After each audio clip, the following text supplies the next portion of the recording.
What's going on, everybody? My name is Mason, and today we're going to be talking about my favorite fighters in each and every one of the UFC divisions. Let's get right into it. First things first, let's start off in the men's flyweight division, and I got to go with my boy, Joey B. It's been a really rough year for Joseph Benavidez. He lost 2 title fights to the same dude, and he got knocked out in both of them, and it's just not good. His future is very unclear, but the dude knows a lot about movies, and I love movies, and I love him, so yeah, he's my favorite flyweight. Next, we go to bantamweight, and we go to another person who's having a tough year, and that's Dominick Cruz. Why do I love people who lose? I think we can all agree that Dominick Cruz is one of the best bantamweights of all time. His footwork and striking was just so good for years, but he was very, very injury prone. And his fight with Cejudo was very disappointing for me to watch because not the biggest Cejudo fan, and I am a big Dominic fan, so just watching him get kneed in the head and then beat up was not cool. But Dominick Cruz. Next, we have one of the most lovable fighters. He's a featherweight fighter, and that is Max Blessed Holloway. How can you not love Max Holloway? He's just the cutest cupcake on the planet, and I just want to give him a hug and tell him that I love him and not creep him out at the same time. Now, I think we can all, not all of us, but most of us can agree that he probably should have won his last fight against Volkanovski. He definitely lost the first one. I had him winning the second one, though, and it's kind of disappointing to see where he's at now, but hopefully he gets a few fights, he can fight for the title again, and he will be a champion once again. But that featherweight division's looking real good right now, so we'll just have to see. Next, in the lightweight division, we got El Kukui, Tony Ferguson.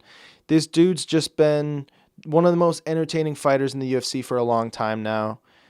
He puts on bloodbaths and wars every time he fights, and it was, oh my God, this is another dude who lost this year. So the 4 guys I've picked so far lost this year. So basically, if you're an up-and-coming UFC prospect, make it so I don't like you because you'll just lose. But yeah, man, I'm really upset that we're not going to see Khabib versus Tony probably ever. That would have been a good matchup, I think. And I still love Tony. The dude's crazy. He puts on great fights. And he's a likable guy. And I wish the best for him in his future. Moving on to welterweight, we have another guy who lost recently, and that's Robbie Lawler. He's just a really likable dude. He seems really, really sweet despite him being a maniac in the cage. The dude's not afraid to strike. He'll come forward and just throw some haymakers. It's too bad I wasn't a big MMA fan when he was a champion because I would have really enjoyed some of his classic fights, you know, like the war with Rory or the fight with Carlos Condit. Also, he said the scariest thing ever, which I'm going to put in a clip right here. Because if I hurt him, I wasn't taking his neck. What were you going to take? His soul. Moving on up to middleweight, we have Robert Whittaker. He recently beat Darren Till in a really, really close fight. I'm hoping this dude can get back to that strap. I think he's a really well-rounded martial artist, and it's either him or Stephen Wonderboy Thompson, who's the nicest fighter of all time. I can't tell. I keep going back and forth on it, but he's definitely one of the nicest fighters in the UFC, and he's just a good guy all around and just really likable. Next, we got the light heavyweight division, and currently my favorite light heavyweight is Jan Blachowicz, and he's fighting for the title against Dominic Reyes. So it's kind of a division that I'm not ultra familiar with, right? Because it's kind of a revolving doors of guys coming in and losing and then leaving, because Gustafsson left, John Jones left, DC left, Corey Anderson left the UFC, so he's no longer in that light heavyweight division. He's in with Bellator now. So it's kind of a lot of those guys coming and going, but Jan Blachowicz has been here for a little bit. He's been looking really good as of late, and I'm hoping that he can get the job done against Dominic Reyes. So, yeah. This next one I can say confidently he's one of my favorite fighters of all time, and that is Stipe Miocic at heavyweight. When I watched Stipe versus DC3, I had a really tough time because I knew it was DC's retirement fight, and I love Stipe. I love both of them. I think they're both phenomenal people and phenomenal fighters, but I was rooting for Stipe. He got the job done. Now he's got just a murderer's row of competitors coming towards him. He's got, John Jones who wants him. He's got Francis Ngannou. He's got Curtis Blades also waiting, so he's got some tough fights ahead of him. Personally, I want him to win 1 or 2 and retire. I don't want it to see. I really don't want to see Stipe get knocked out bad. And those are 3 people who certainly can do that. Next, we're going to get into the women's division. We're going to start at strawweight, and I'm going to go ahead and just say it confidently, Rose Namajunas. But I'll give a second place for this one. I really like Zhang Weili, and I think she's a great champion. But I'm really excited for that Rose and Zhang Weili title fight that definitely should happen in the future, and I'm going to root for Rose in that one. So, yeah.